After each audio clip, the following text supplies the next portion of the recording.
எருதுகட்டின் ஆட்ட நாயகன் பிளேபாய் நம்ம எல்லாரையும் விட்டு போயிட்டாரு.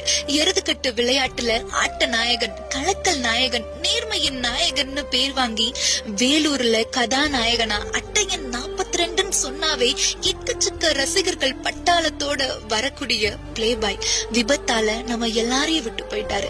இது யாராலையும் தாங்க முடியாத மிகப்பெரிய இழப்பு. பிளேபாய் களத்துக்கு வராரு அப்படின்னாவே ரசிகர்கள் குதிச்சு குதிச்சு எதிர்பார்ப்பாங்க. களத்துல ஓடுன பிளேபாய் இன்னைக்கு ஓடாம ஒரே இடத்துல படுத்து கிடக்கிறத நினைக்கும் போது மனசு வலிக்குது. பிளேபாய்க்கு வயசு சிறுசுதான், ஆனா அவர் படைச்ச வரலாறு ரொம்ப பெருசு. பிளேபாய் ஒரு ஆளு தான், ஆனா அவர் ஆட்டத்துக்கு வரும்போது அவர் பின்னாடி வரக்கூடியவங்க பல்லாயிரக்கணக்கானவங்க. பிளேபாய் வந்தாவே களமே அதிரும், ஆனா இன்னைக்கு களமே கண் கலங்கி நிக்குது. பிளேபாய் கடைசியா நடந்த எருதுகட்டுல முதல் பரிசு வாங்கிட்டு களத்தை விட்டு வெளியே